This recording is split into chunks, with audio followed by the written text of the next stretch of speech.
कुछ चलिए दीप प्रज्वलन हो रहा है। केवल क्या जो यहाँ प्रज्वलित की जा रही है और हम सभी बड़े भक्ति भाव से ईश्वर से प्रार्थना करेंगे कि हमें भी ऐसे ज्ञान की जो हमारी भी प्रज्वलित हो की भावनाओं के साथ कि ज्योति से ज्योति जलाते चलो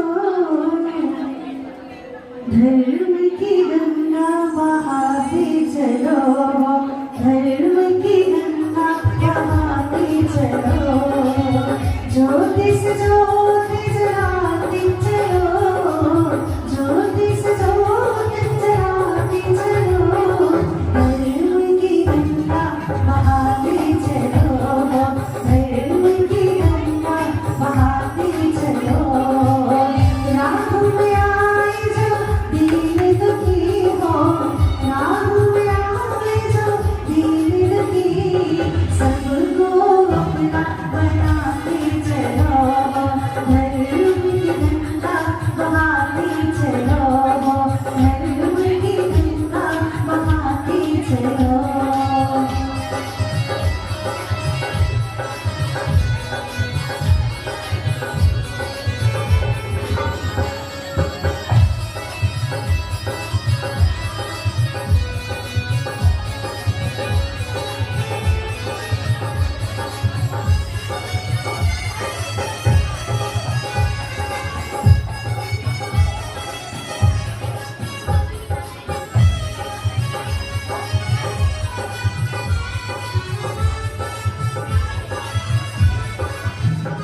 आओ गुरुवर के चरणों को छू ले जरा क्या पता ये अवसर मिले ना मिले आओ गुरुआ के चरणों को छू ले जरा क्या पता ये अवसर मिले ना मिले इनके चरणों में झुकता है सारा जहां इनके चरणों में झुकता है सारा जहां ज्योत ऐसी जला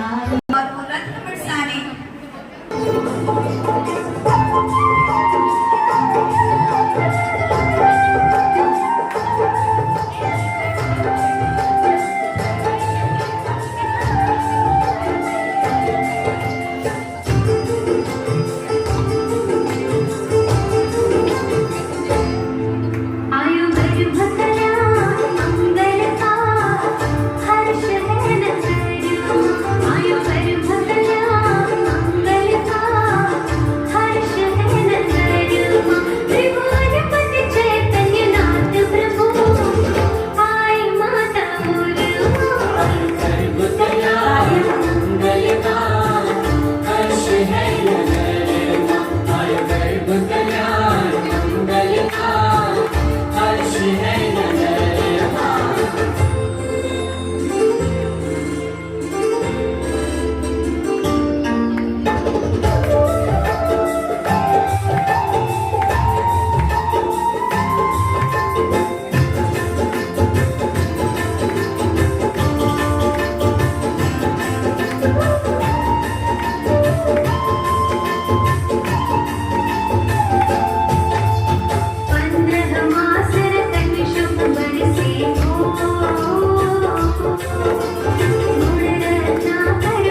नमो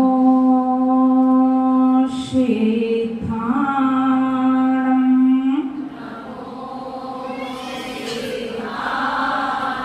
नमो आयर्याणं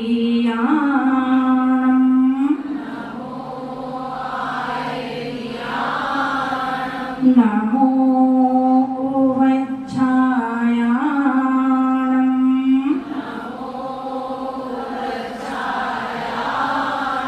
नमो लोये सव्रिसाहूणं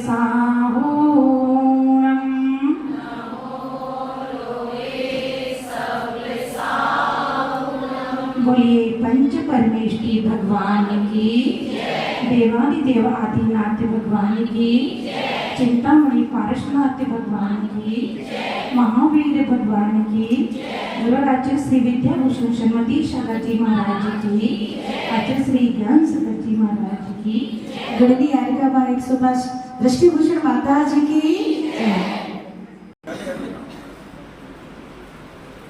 धर्मानुरागी बंधुओं, आदिश्वर प्रभु का गर्भ कल्याणक,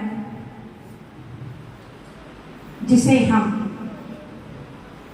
निर्माण से निर्वाण तक की यात्रा कहें, जब प्रभु गर्भ में आते हैं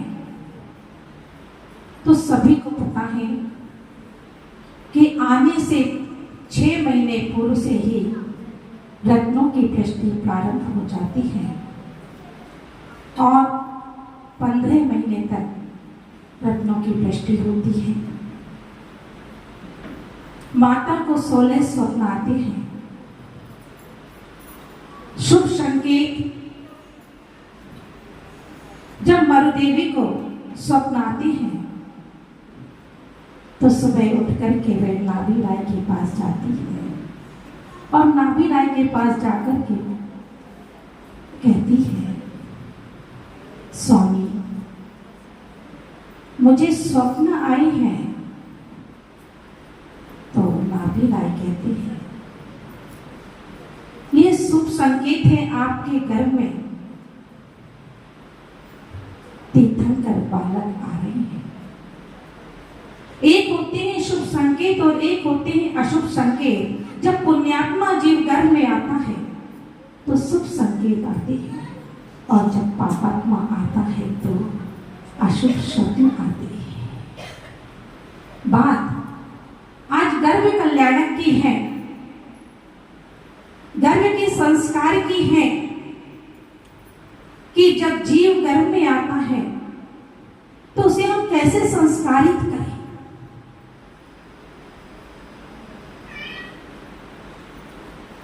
क्योंकि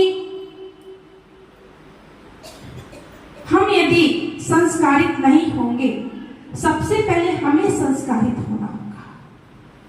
हम संस्कारित होंगे तो आने वाला जीव भी संस्कारित होगा। अभिमन्यु की बात आती है कि अभिमन्यु ने गर्भ में ही चक्रव्यूह को में प्रवेश करने की कला सीखी थी, लेकिन निकलने की नहीं सीख पाया और उसका परिणाम क्या निकला कि वह फंस गया, निकल नहीं पाया। अनेकों दृष्टांत मिलते हैं। मदालसा की बात आती है कि 6 पुत्रों को उसने संस्कारित ऐसे किया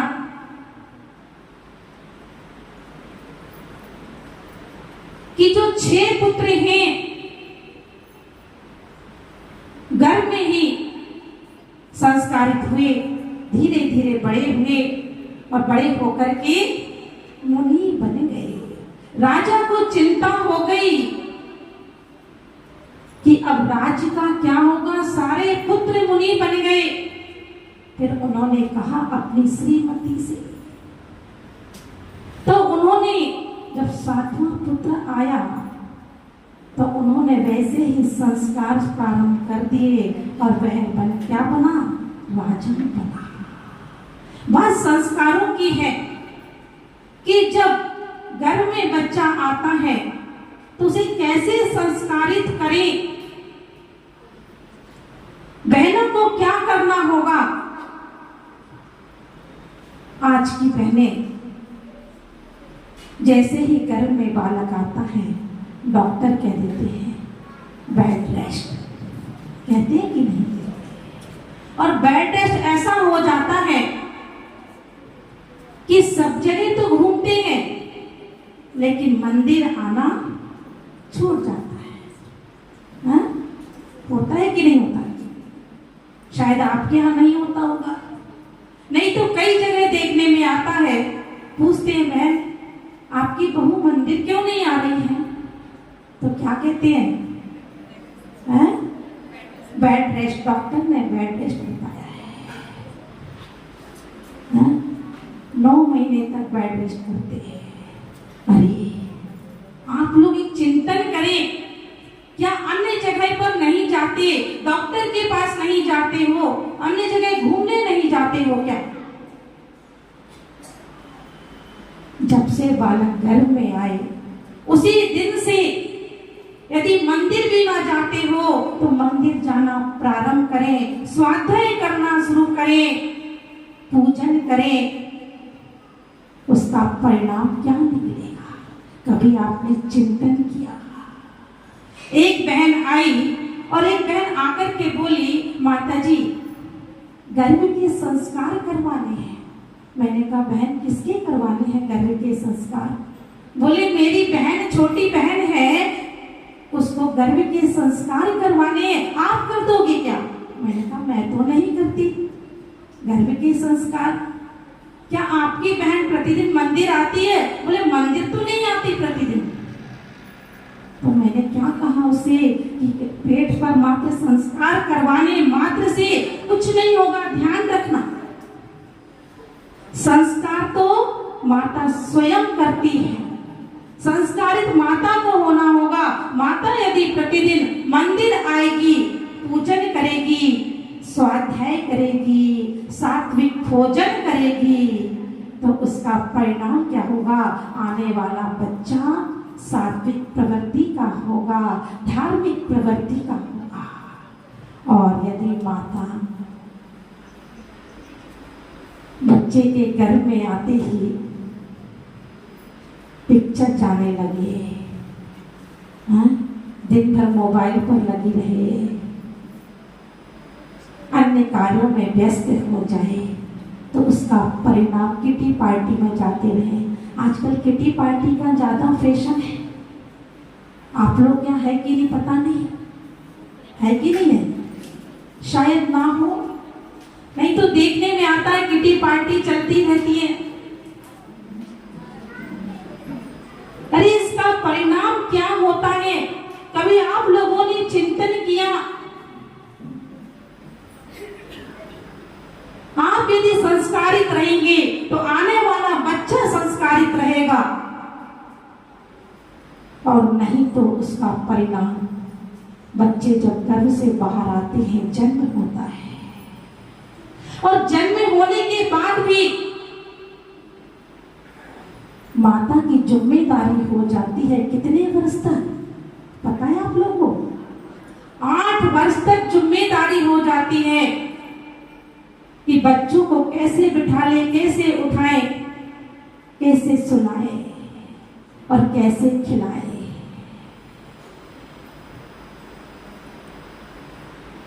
एक दिन एक बहन कहने लगी कि माता जी टाइम नहीं मिलता। मैंने क्यों नहीं मिलता? बोले बच्चे हैं स्कूल से आते हैं और वे खाना नहीं खाते तो जबरदस्ती खाना खिलाना पड़ता है, भोजन कराना पड़ता है। कितने बच्चे? बोले एक ही है। पहले के जमाने में कितने होते थे और आज के जमाने में एक है, और एक ही को भोजन नहीं करा पा रहे हो। छोटा सा बच्चा होता है, वो रोता है तो माँ क्या दे देती है उसके हाथ में? है जोर से तो बोल दो। अच्छा मोबाइल दे देती है। क्यों क्यों दे देती हो? हाँ कि वो परेशान ना करें। छोटे से बच्चों को मोबाइल चलाना आ गया, वह धीरे धीरे धीरे धीरे सारी चीजें चलाने लगे। छोटा सा बच्चा रोने लगता है तो उसे मोबाइल दे देते हैं। पहले की बहनें जब बच्चा भोजन नहीं करता था तो कहानी सुनाया करती थी, और जब वह सोता नहीं था तो लोरी सुनाया करती थी। और लोरी सुना करके क्या लोरी सुनाया करती थी? सुद्धो सी बुद्धो सी निरंजनो सी संसारे माया सर पर वितोषी, कि तू शुद्ध हो, बुद्ध हो, निरंजन हो संसार की माया से। और आज तो जन्म लेते ही पकड़ा दिया, ये माया है, इसमें फंस जा। और इसका परिणाम क्या निकलता है? घर में यदि 4 लोग हैं, 6 लोग हैं तो 6 कोने में बैठे मिलेंगे। होता है कि नहीं होता? ईमानदारी से बताना। मायाचारी नहीं करना, छल नहीं करना, कपट नहीं करना, क्योंकि कहाँ भी है कि घर में मायाचारी करोगे, घर में छल करोगे, घर में कपट करोगे तो तीर्थंकर प्रभु के समक्ष आकर के, आदिश्वर प्रभु के समक्ष आकर के आप प्रायश्चित कर लोगे। और यहीं बैठ करके कर दिए तो कहाँ जाओगे? इसलिए मायाचारी मत करना, छल नहीं करना, कपट नहीं करना, मन से, सच्चे मन से आप चिंतन करना। क्योंकि आज गर्भ कल्याणक का दिन है कि हमें अपने बच्चों को कैसे संस्कारित करना है, कैसे बच्चों को बड़ा करना है। यदि आप बचपन में बच्चों को संस्कारित करेंगे तो बचपन में आकर के बच्चे संस्कारित हो जाएंगे। बचपन में आप उंगली पकड़ के ले जाओगे, जब आप 55 के होंगे तो बच्चे क्या करेंगे? आपको ले जाएंगे। और यदि संस्कारित नहीं करोगे तो बच्चे बाहर चले जाएंगे और आपको वृद्धाश्रम में छोड़ देंगे। ऐसी अनेकों घटनाएं घट रही हैं। आपको बता दें, आज एक बच्चा होता है, 2 बच्चे होते हैं, हम पढ़ाते लिखाते हैं और कहाँ भेज देते हैं? क्यों? फौरन भेज देते हैं। क्या बना रहे हैं? उसकी लाइफ बना रहे हैं। बना रहे हो कि नहीं बना रहे? अरे बोल तो दो, क्या हुआ बोलने में? चुप बैठे हो? अरे जैन कुल में जन्म लिया है, लाइफ जीवन जीवन बना रहे हैं। बना रहे हो कि नहीं बना रहे? विदेश चला गया बच्चा, अच्छा कमाने लगा तो हम सोचते हैं, क्या सोचते हैं? क्या सोचते हैं कि बच्चा तो बिल्कुल हमारा तरक्की कर गया। अरे उसे संस्कारित करो। हमें संस्कारित करना है, आने वाली पीढ़ी को संस्कारित करना है। यदि हम संस्कारित नहीं करेंगे तो उसका परिणाम आगे हमें भविष्य में देखने को मिलेगा। अंग्रेज तो चले गए, लेकिन अपनी सारी विरासत में छोड़ करके चले गए। आज बहनों का पहनावा देखने, पहले की बहनें मंदिर आती थी तो साड़ी पहन करके आती थी, सिर ढक करके आती थी कि मंदिर के दरवाजे पर जब जाएंगे तो सिर ढक करके जाएंगे। कहाँ भी ये सच्चे देव सास गुरु के समक्ष कभी खुले सिर नहीं बैठना चाहिए। और अब तो साड़ी से भी कायमे आ गए। बुरा मत मानना, क्योंकि आज तो इनकी सभा है ही नहीं। आज तो अपनी सभा है और अपनी सभा में अपन कुछ भी कह सकते हैं, बुरा नहीं मानना, हाँ? बुरा लगे तो वापस मुझे दे देना, कोई बात नहीं। तो कहना क्या है, पहले की बहनें साड़ी पहनती थी, सिर ढक के आती थी, और आज की बहनें अब साड़ी तो कह, लेकिन यहाँ ऋषभ बिहार में आज अच्छा देखने को मिल रहा है कि बहनें कम से कम साड़ी पहन करके तो आई है। नहीं तो आजकल देखते हैं कि सूट में, और सूट में भी चुन्नी होती थी, अब तो चुन्नी भी गायब हो गई है। ये क्या संस्कार है? जब हम संस्कारित नहीं रहेंगे तो हम अपनी बच्चियों को कैसे संस्कारित करेंगे? और उसका परिणाम क्या होता है? बच्चियों के पहनावे के कारण आज देश में कितनी घटनाएं घट रही हैं, चिंतन करना। ये मात्र पहनावे का फर्क है। यदि आप पहनावा अच्छे से पहनेंगे, जब बच्चे घर से निकले बाहर, तो आपको संस्कारित, बेटा अच्छे से कपड़े पहन करके जाओ। लेकिन आज तो खैर समय अपनी गति से बढ़ रहा है, क्योंकि 20 मिनट का टाइम है और 20 मिनट हो चुके हैं। तो कहना क्या है कि हमें अपनी बच्चियों को संस्कारित करना है, जैसे भी बने, जिससे कि हमारी बच्चियां आज दूसरी तरफ भाग रही है, उस तरफ ना भागे। ये प्रत्येक माता का कर्तव्य है। पहले की माताएं अपनी बच्चियों को क्या सिखाती थी? मंदिर जाती थी तो भक्तांबर सिखाती थी, पूजन करना सिखाती थी, और जब लड़के वाले आते थे देखने के लिए, तो लड़के की माँ क्या पूछती थी कि बेटा तुझे भक्तांबर आता है कि नहीं आता है, पूजन करना आता है कि नहीं आता है, भोजन बनाना आता है कि नहीं आता है। और आज की माताएं क्या पूछती हैं? अच्छा, स्कूटी चलाना आता कि नहीं चलाता? यही बहनें बता रही है, मुझे नहीं पता। गाड़ी चलाना आती कि नहीं आती, डांस करना आता कि नहीं आता? नहीं आता हो तो सीख लेना, अभी शादी में टाइम है। ये नहीं कहती है बहनें, माता ये नहीं कहती है कि बेटा खाना बनाना नहीं आता होगा तो खाना बनाना सीख लेना। क्या कहती है? डांस करना सीख लेना। आज स्वयं सिखा रहे हो, बाद में वह आपको सिखाएगी डांस करना, ध्यान रखना।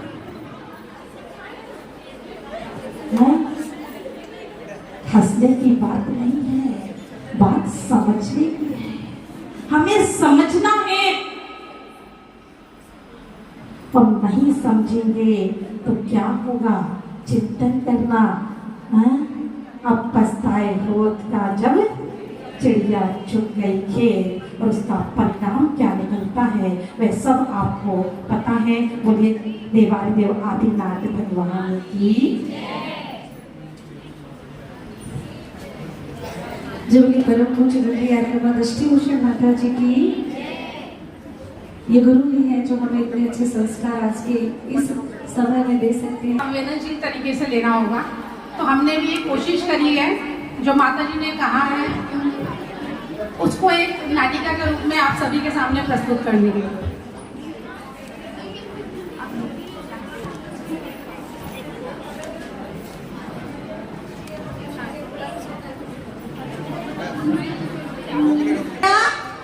बेटा मेरी चाय लिया, आली में मंदिर से लाई माँ जी।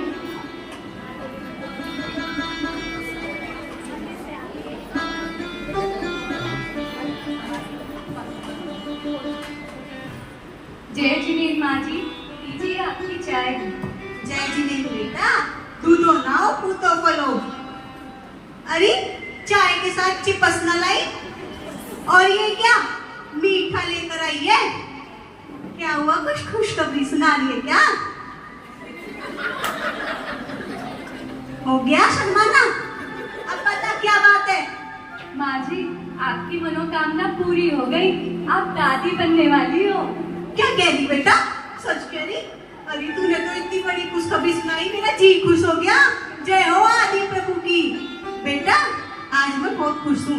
सुन, अब तू अपना और होने वाले बच्चे का पूरा ध्यान रखियो। जी माँ जी। जय बात। बेटा सुन, मजाक छोड़। तू जाने माँ होवे ना, बच्चे की प्रथम पाठशाला कहलावे।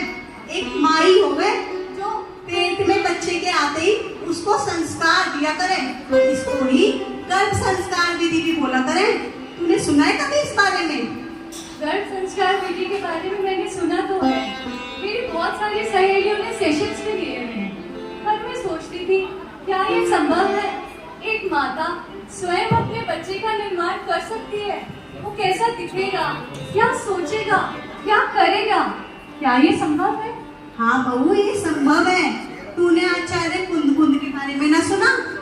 जब वो अपनी माँ के पेट में थे ना, वो रोज उन्हें आध्यात्मिक लोरियां सुनाया करी।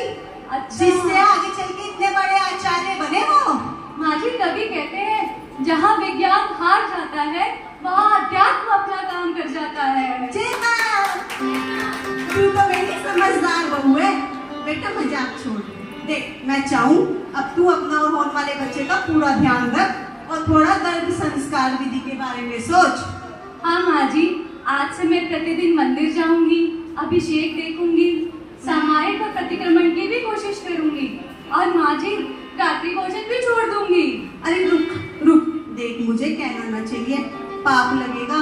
रात्रि भोजन पर देख लियो, कोशिश करियो, फिर तेरा जी घबरावेगा, मेरे पीछे पीछे डोलेगी। देख, सबसे पहले जो तुझे त्याग करना है, इस मरे नाच पीटे मोबाइल का त्याग कर। यूं ही है इसकी फसाद की जड़। जी माँ जी। माँ जी मैं पूरी कोशिश करूंगी, इन सब बातों का ध्यान रखूंगी। मुझे आप सबका पूरा सपोर्ट चाहिए। बेटा पूरा परिवार तेरे साथ है, तू फिक्र ना कर। जी बाय। चला और बात समझाऊंगी तुझे। हाँ माँ जी, मैं कोई कमी नहीं छोड़ना चाहती। कहाँ हो तुम? हाय मॉम, कैसे हो आप? अरे लगता है कहीं जा रही हो। सही पहचाना मॉम, आई एम अमेजिंग, है ना? हाँ जो भी है। शॉपिंग पे जा रही हूँ मैं। अरे बेटा सुन, मैं तो तेरे को बधाई देने आई हूँ। आज सुबह ही राहुल बेटे ने तुम्हारी प्रेगनेंसी के बारे में बताया। तूने तो मुझे बताया ही नहीं। ओहो मॉम, ये तो प्रेगनेंसी ही है, आज नहीं तो कल पता ही चल जाता। वैसे भी छुपाए थोड़ी ना छुपती है। खैर जो भी हो, पर मैं आज बहुत खुश हूँ। आखिर मेरा दादी बनने का सपना जो पूरा होने वाला है। गॉड ब्लेस यू बेटा, God bless you. Mom God bless you. हाँ वही। Thank you mom, thank you.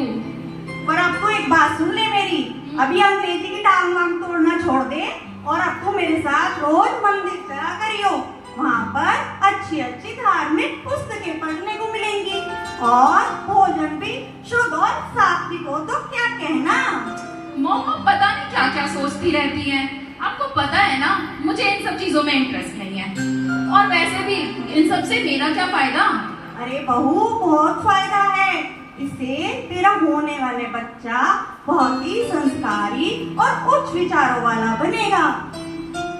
Mom आपको क्या लगता है मैं प्रेगनेंसी को लेके एक्साइटेड नहीं हूँ?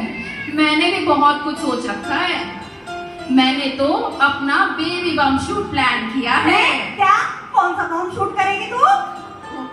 ये जो आपको पिछले हफ्ते ही नया वाला मोबाइल पकड़ाया था, उसे यूज भी कर लो। कभी इंस्टाग्राम नहीं चलाती? बड़ा ट्रेंडिंग है आजकल बेबी बम शूट। क्या ट्रेंडिंग कर रही है? इसके लिए क्या करना होगा ये तो बता दे। इसके लिए बहुत कुछ करना पड़ेगा। मैंने तो प्लानर से बात भी कर ली है। मुझे नई नई ड्रेसेस चाहिए, शूज चाहिए, मेकअप चाहिए। इसीलिए तो शॉपिंग पे जा रही थी। आपने तो बातों में ही लगा दिया। अब मुझे ना बिल्कुल भी लेट मत करवाओ। और हाँ, डिनर कर लेना, मैं डिनर बाहर कर लूंगी। अरे सुन मैं आके बात करती हूँ। Bye bye. हे भगवान, अब इन आजकल की बहुओं को कौन समझावे? ऐसी हालत में बाहर ना घूमा फिरा करें, घर में बैठ के धार्मिक पुस्तकें पढ़ना करें। पर कौन समझाए इन्हें? हमारी तरह थोड़ी ना है, सास ने कह दिया तो घर में बैठ गए। हे भगवान। धीरे धीरे समय बीता। अरे जीजी, जय जिनेंद्र कहाँ जा रही? अरे जय जिनेंद्र, रजनी बहन, जय जिनेंद्र, कैसी हो तुम? बढ़िया, बड़े दिनों बाद की। हाँ, मैं बड़ा बिजी हो गई थी। और तू बता, तेरी बहू कैसी है? बढ़िया जीजी, मेरे घर एक नन्ही परी आई है। अरे वाह, बहुत बहुत बधाई हो रजनी बहन, बहुत बहुत बधाई हो। अरे तुम्हारी बहू को भी तो दिन चढ़ेश है। हाँ हाँ, मेरी बहू ने भी सुंदर सी गुड़िया को जन्म दिया है। अरे बहुत बहुत मुबारक हो। जीजी, तुमने तो लड्डू भी ना भिजवाए। हाँ हाँ, भिजवाऊंगी, जबरदस्त भिजवा दूंगी। अब तुझे क्या बताऊं मैं, लड्डू मैंने ना एक कारण से ना भिजवाए। क्यों जीजी, क्या हो गया? परेशान सी दिख रही कुछ। हाँ, वो मेरी बहू है ना, उसकी लड़की वो प्रिंसी, मेरी पोती प्रिंसी। अरे भगवान, पूरी रात सोती नहीं है, पूरा घर सर पर उठाए रखती है, रोती रहती है, रोती रहती है, रोती रहती है। मेरे को कान में उसके रोना ही सुन रहा अभी भी। तो जीजी, तुम्हारी बहू ने अच्छी अच्छी धार्मिक पुस्तकें ना पढ़ी? मेरी बहू तो मेरा बहुत कहना मान के चली, जैसा जैसा मैंने कहा वैसे ही करी। मेरी पोती तो मुझे जरा भी दुखी ना करती। ए भगवान, अब तुझे क्या बताऊं अपने घर की बात? अब तुझे बतानी तो चाहिए नहीं मुझे, फिर भी बता दे, तू तो मेरी अपनी है, कौन सुने आजकल की बहू? जीजी, तुम्हारा हमारा जमाना ना है। हाँ। पहले सासों की सुनी, अब बहू की सुन दे। सही कह रही। वैसे वैसे तेरी बहू तो बहुत अच्छी है, तू ऐसा क्यों कह रही? जीजी, ले देकर एक ही बहू मिली, नजर ना लगाओ। मैं जा रही मेरे को देर हो रही है। एक बेटा है तो एक ही तो बहू मिलेगी, बता दो तो सही है इसे। एनवायरमेंट में दोनों बच्चों की परवरिश होने का प्रभाव धीरे धीरे दिख रहा था। कहते हैं ना, बच्चों की प्रथम पाठशाला तो घर में माता पिता के बीच ही होती है। आज के ज़माने में सब गूगल से जानकारी लेते हैं, किंतु छोटे बच्चों का गूगल तो उनके माता पिता ही हैं। किंतु यदि यही परवरिश माता पिता के स्थान पर मेड या बेबी सिटर करेंगे तो आप ही सोचिए बच्चे कैसे संस्कारवान होंगे। देखते हैं आगे क्या होता है। Look, Mom. क्यों तुम? Hi सलोनी, जय जिनेंद्र। जय जिनेंद्र। जय जिनेंद्र आंटी, जय जिनेंद्र प्रिंसी। जय जिनेंद्र बेटा। प्रिंसी, ग्रीट करो आंटी को। Princy. Hi aunty. Hi Aastha. वो छोड़ो। अच्छा ये बताओ, तुमने आस्था का एडमिशन कहाँ करवाया है? मैंने तो अपनी प्रिंसी का एडमिशन जो है, पता है वो वाला कॉन्वेंट स्कूल, उसमें करवाया है। मैंने तो अपनी बेटी आस्था का एडमिशन एक बहुत अच्छे पब्लिक स्कूल में करवाया है। अच्छा। अरे प्रिंसी, ये तुम अपने फोन में क्या कर रही हो? अरे इन पब्लिक स्कूल वालों को तो कुछ भी नहीं पता। अच्छा, आओ प्रिंसी, मैं तुम्हें बताऊं।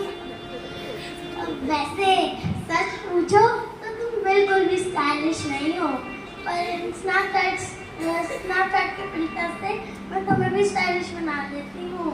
अरे नहीं नहीं, मुझे इन चीज़ों में इंटरेस्ट नहीं है, मुझे अपने सिंगिंग और डांसिंग में इंटरेस्ट है। व्हाटएवर। तो सिंगिंग और डांसिंग, क्या तुमने भी आज तक को वो करिकुलर एक्टिविटीज ज्वाइन करवाई है?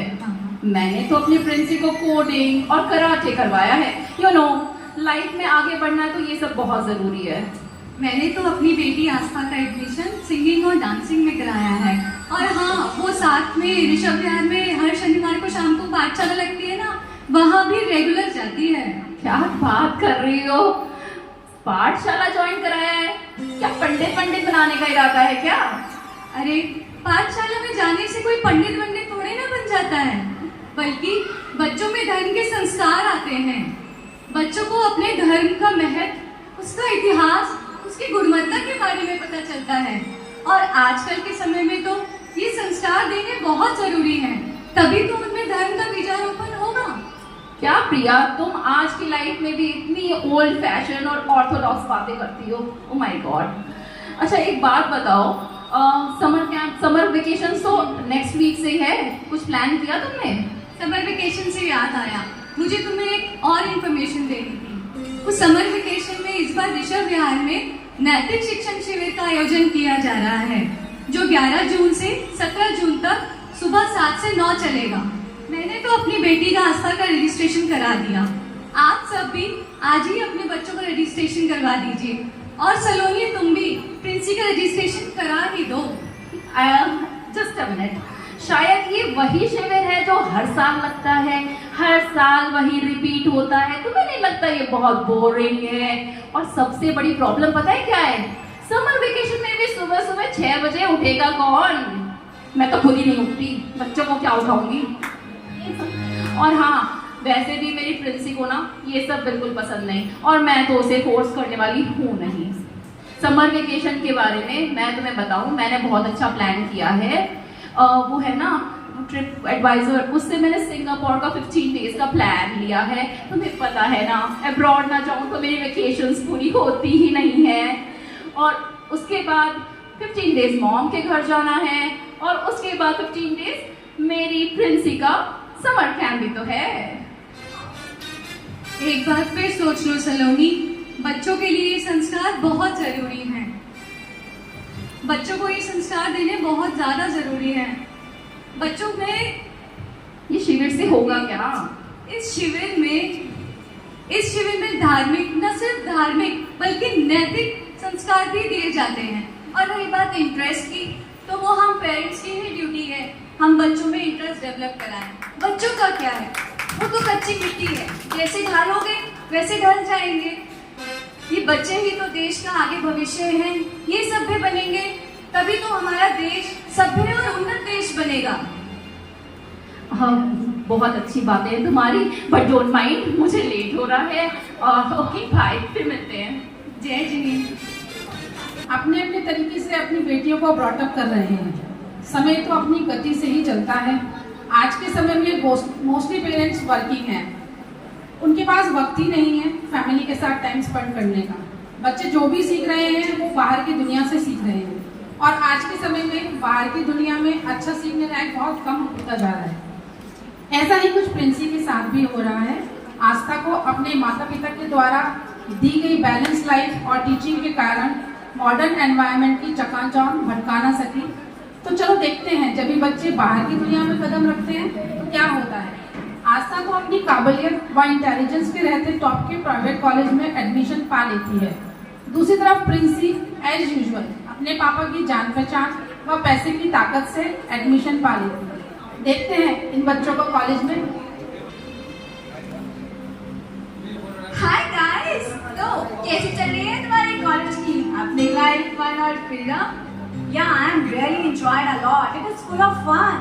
अच्छा, तो मुझे भी बहुत लग रहा है। यू नो गाइस, कल मेरा बर्थडे पार्टी है और मैंने लेट नाइट पब में पार्टी रखी है, हुक्का, डांस एंड ऑल। और वैसे भी आफ्टर ऑल हम एडल्ट्स हो गए हैं और हम लेट नाइट पार्टी कर सकते हैं। That's good. गाइस, बर्थडे तो मेरा भी कल है, लेकिन हर साल की तरह मम्मी पापा ने पहले घर पे पूजन रखी है, फिर हम मंदिर जाएंगे, फिर हम एनजीओ में जाएंगे, खाना देने व डोनेशन करने। क्या तुम दोनों भी मेरे साथ चलोगे? हाउ बोरिंग, ये सब कौन करता है? मैं अपने बर्थडे अनहैपनिंग दिन से स्टार्ट नहीं करना चाहती। तो तुम्हारा क्या कहना है? नहीं, हम तो नहीं आए। क्या तुम चलोगी हमारे साथ आज तक प्रिंसी की बर्थडे पार्टी में? हाँ, अगर तुम मेरे टाइप की पार्टी में एंजॉय करोगे तभी मैं चलूंगी, लेकिन ना तो मैं हुक्का पीऊंगी और ना ही 12 बजे तक वहाँ रुकूंगी। मैं तो 10 बजे तक वापस घर आ जाऊंगी, क्योंकि हमारे घर में 10 बजे के बाद किसी का बाहर रहना अलाउड नहीं है। अब तुम्हें हुक्का नहीं करना, लेट नाइट रुकना नहीं है, तो तुम आके पार्टी में करोगी क्या? Don't you ever think so? अरे गाइस, तुम्हें पता तो है हुक्का हमारे लंग्स के लिए कितना डेंजरस होता है, और मुझे तो उसकी स्मेल से ही घुटन हो जाती है। अरे रहने दो, इसे समझाना तो बेकार है। चलो, अब मैं अपने बर्थडे की शुरुआत इस अनहैपनिंग डे से तो करना नहीं चाहती हूँ, और चलो हम दोनों चलते हैं। ओके, तुम्हें जैसा करना है वैसा करो। हाँ, हम तो नहीं समझे और ऐसे ही गलत संस्कार अपनाने लगे। दूसरी तरफ आस्था ने अपना ध्यान पढ़ाई में लगाया, कुछ एंजॉय भी किया, लेकिन सही तरीके से। आस्था और प्रिंसी दोनों अच्छे स्कोर से कॉलेज पास आउट कर लेती हैं। आस्था इंडिया में रहकर ही हायर स्टडी करने का डिसीजन लेती है। दूसरी तरफ प्रिंसी अपने माता पिता से जिद करके विदेश पढ़ने चली जाती है और वहीं अपनी पसंद के नॉन-जन लड़के से शादी कर लेती है। उसे लगता है उसे लाइफ में वह सब मिल गया है जिसकी उसको चाह थी, किंतु जैसे जैसे समय बीता उसको पता लगा कि वह कितनी गलत थी। अरे सुनो ना। हाँ हाँ सुन रहा हूँ, बोल बोल, क्या बोल रही है? देखो, कल जब से प्रिंसी से फोन पे बात हुई है ना, मेरा तो दिल बहुत घबरा रहा है। हमने अपनी बेटी को हमेशा ही वेस्टर्न कल्चर्स दिए, उसने हर डिसीजन अपना खुद लिया, बट अब मुझे लगता है वो अपने डिसीजन से खुश नहीं है। शायद उसकी लाइफ में कोई ना कोई प्रॉब्लम तो चल रही है। अरे बेकार तू टेंशन ले रही है। हमारी प्रिंसी बहुत स्मार्ट है, उसने अपनी लाइफ खुद ही चूज कर ली है। वो धीरे धीरे अगर कुछ प्रॉब्लम आती भी है तो क्या हो गया, वो धीरे धीरे टैकल कर लेगी। तू बेकार चिंता कर रही है, चिल्ला उठकर। ओहो, अब कहाँ चले तुम? मेरी ना अर्जेंट मीटिंग है, मुझे ऑफिस जाना है। तुम्हें कभी टाइम होता है घर के लिए? आज तक तुमने घर को टाइम दिया, परिवार को टाइम दिया है कभी? फिर जिद बहस में लग गई तू मेरे से। एक बात बता, ये पैसा क्या मैं अपने लिए कमा रहा हूँ? ये तुम सबकी सारी ख्वाहिशें पूरे करने के लिए तो दिन रात लगा रहता हूँ मैं, हैं? फालतू में। और रही घर पे ध्यान देने की बात, मैं तुझे कहता नहीं हूँ कि जरा प्रिंसी के ऊपर ध्यान दिया कर, उसको जरा घर के कामकाज सिखाया कर, उसको धर्म संस्कार दिया कर। समय समय पे मैं तुझे बोलता रहता हूँ, बताता रहता हूँ, मुझे भी दिखता है घर में क्या चल रहा है क्या नहीं चल रहा। आपसे कभी बात करने लगो ना, आप मेरे ही सर पे चढ़ जाते हो। बस हमेशा मुझे डांटने का काम है, समझते तो हो नहीं। घर की रानी तू है, मैं नहीं। रानी जैसा बना रखा होगा मेरे को। किंतु कहते हैं ना, कमान से निकला तीर कभी वापस नहीं आता।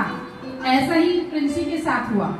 आज उसे चाहकर भी डिप्रेशन व मेंटल स्ट्रेस से बाहर निकालने के लिए विदेश में कोई ना मिला और उसे अपने माता पिता के पास घर वापस आना पड़ा। टिंग टॉम। अरे अरे प्रिंसी, तुम क्या हुआ बेटा? तुम आ रहे थे, बताया भी नहीं, क्या हुआ बेटा? अरे ये तो प्रिंसी की आवाज है। प्रिंसी, अरे प्रिंसी मेरा बेटा है ना। अरे प्रिंसी मेरा बेटा। अरे पानी दो बेटा। कभी नहीं रो रही है वो, पानी दो उसे। क्या हुआ मेरे बच्चे, क्या हुआ? बेटा नहीं बेटा, पहले पानी, शांत हो, पहले पानी पी। बेटा क्या हुआ तुम्हारी लाइफ में? बेटा मेरी लाइफ के बारे में मत पूछो, मेरी लाइफ फेल हो गई है। मेरी लाइफ पहले जैसी अब बिल्कुल भी नहीं रही। मैं जितनी पहले खुश थी, अब मैं बिल्कुल भी खुश नहीं हूँ। मैं क्या करूँ? उसके पेरेंट्स आ गए एक तो मेरे घर में रहने, मेरी सारी फ्रीडम खत्म हो गई और मेरी नौकरी भी छूट गई। अब मैं मम्मी पापा क्या करूँ? मैं बोल नहीं रही थी, परेशान है बच्ची हमारी। बेटा अंकित जी कहाँ हैं? आपको दिखे क्या वो आते हैं? नहीं बेटा, अंकित जी से बात करेंगे, उनको साथ में आना चाहिए। क्या हुआ अंकित और तेरे बीच में, क्या हुआ?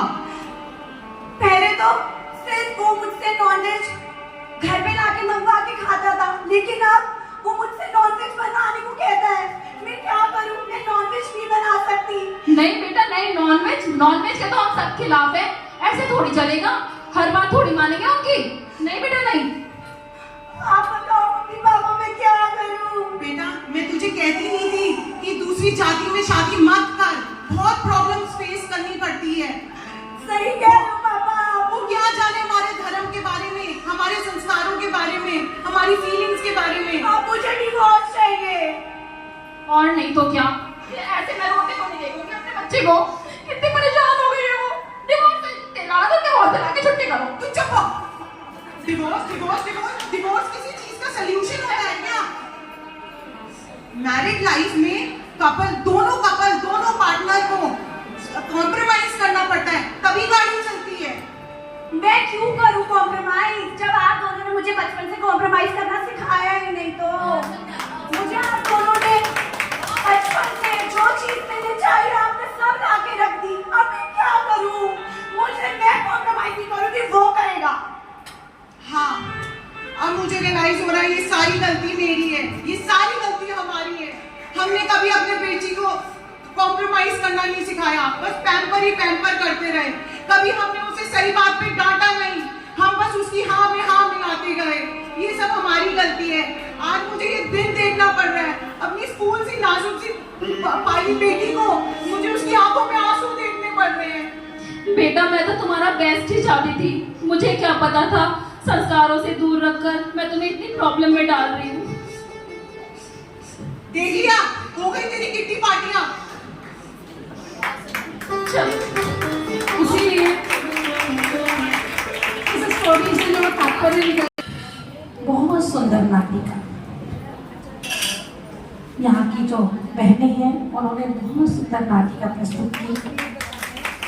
इतनी सुंदर कि कोई कलाकार भी आता तो इतनी सुंदर नाटिका नहीं कर पाता जितनी सुंदर यहाँ ऋषभ यहाँ की बहनों की। बहनों ने बच्चियों के लिए तो बता दिया,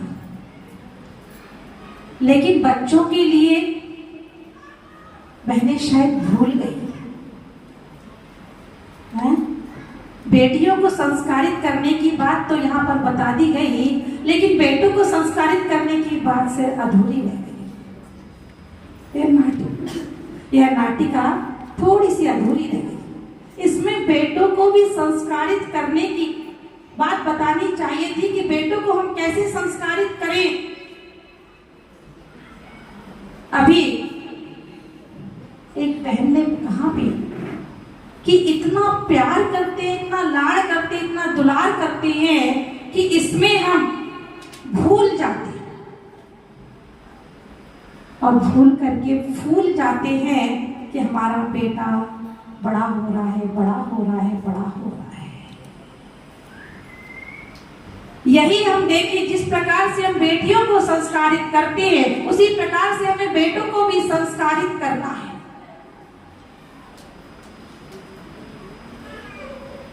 एक बेटे को हमें धार्मिक बनाना है, जिस प्रकार से एक बेटी अभी रो रही थी इसी में नाटिका में कि वो मुझसे नॉनवेज बनाने के लिए कहता है। पहले तो वह बाहर में जाकर के खा लेता था, लेकिन अब वह कहता है कि तू बना।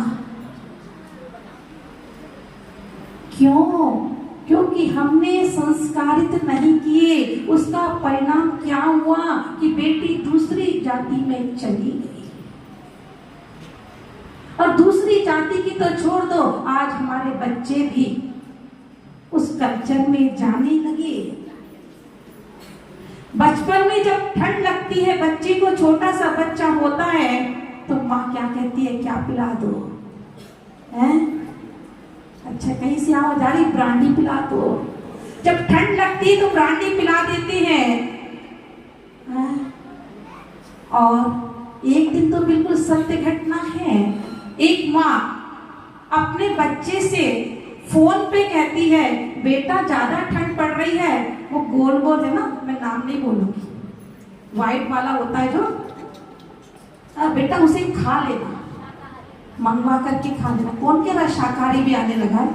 पीछे सामने से आवाज आ रही है कि शाकाहारी भी आने लगा है। हाँ, कहीं ऐसा आप लोग तो नहीं कर रहे? नहीं, हमें अपने बच्चों को संस्कारित करना है, लेकिन हम लोग आधुनिकता में इतने फंस गए हैं। यदि कोई संस्कारित बच्चा भी मिलता है तो उससे भी लड़कियां शादी करना नहीं चाहती।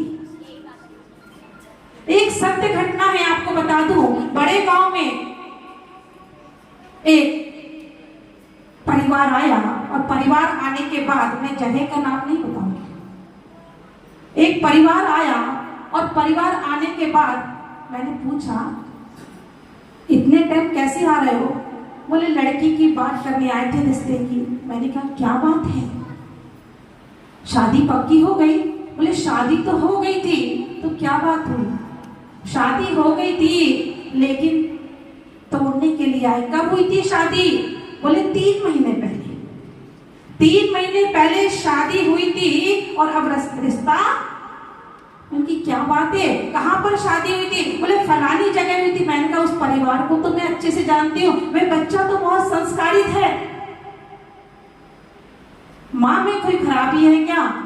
उस बेटी को मैंने बुलाया और बेटी से पूछा, बेटी क्या प्रॉब्लम है तुझे? कोई प्रॉब्लम हो तो मैं उस बच्चे को समझा दूंगी, उसकी माँ को समझा दूंगी। बोले नहीं, मुझे उसके साथ नहीं रहना है। मैंने क्या प्रॉब्लम है? बच्चा शराब पीता है क्या? बोले नहीं। मारता पीटता है क्या? नहीं। कमाता नहीं है क्या? बोले नहीं। क्या प्रॉब्लम है? बोले सुबह 5 बजे उठ करके मंदिर चला जाता है। एक प्रॉब्लम। दूसरी प्रॉब्लम, रात्रि में वे भोजन नहीं करता। तीसरी प्रॉब्लम, आलू प्याज नहीं खाता। चौथी प्रॉब्लम, अष्टमी चतुर्दशी को ब्रह्मचर्य व्रत ले लेता है। पांचवी प्रॉब्लम क्या है? बोले अष्टानी का पर्व में उसने 8 दिन का ब्रह्मचर्य व्रत ले लिया। अब मुझे ऐसे लड़के के साथ नहीं रहना है। क्या है ये? संस्कार की बात है कि हमने अपनी बेटी को कैसे संस्कार दिए। यदि धार्मिक प्रवृत्ति का बेटा मिलता है तो लोग कहते हैं उसके तो कोई दोस्त ही नहीं है। वे तो बस दुकान से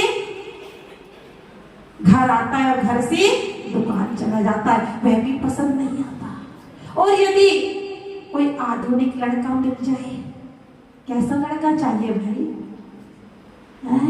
सुबह तो ऑफिस जाए और शाम को क्लबों में जाए। चिंतन करना कि हम लोग कहाँ भाग रहे हैं, कहाँ भाग रहे हैं, कहाँ भाग रहे हैं। हमें वे देख करके कि किस प्रकार से यह कल्चर हो रहा है, हमें लड़कों को भी संस्कारित करना है और लड़कियों को भी संस्कारित करना है।